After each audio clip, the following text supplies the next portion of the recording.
mahali ambaye tusikiliza angependa anapaswa kufahamu ni kwamba ndani ya Kristo tumeletwa katika daraja la juu sana. Yaani kuna maisha nje ya Kristo. Ndio maana Biblia inasema mtu akiwa ndani ya Kristo. Kristo ni eneo. Ni kweli Kristo ni jina, lakini pia kama ambavyo ungesema Dar es Salaam. Unaweza kuzaa mtoto kumuita Dar es Salaam. Hamna shida sababu ni jina. Lakini pia Dar es Salaam yenyewe ni eneo. Unaweza kuzaa mtoto kumuita Tanzania. Hamna tatizo. Ni umependa ile jina ukamuita. Lakini kuna eneo linaloitwa Tanzania.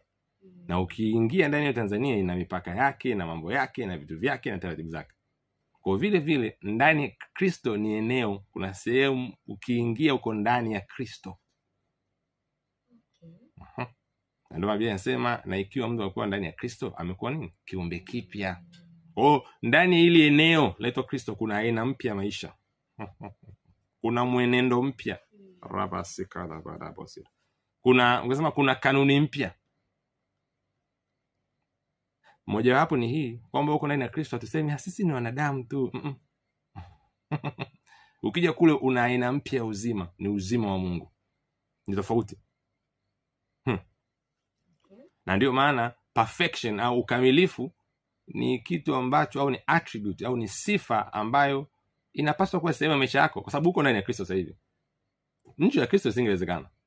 Lakini ndani ya Kristo ni uhalisi wako. Ndio Mungu anasema hivi, watu wanaposema sisi sote ni wanadamu, wanasahau mabadiliko yaliyofanyika tulipozaliwa mara ya pili.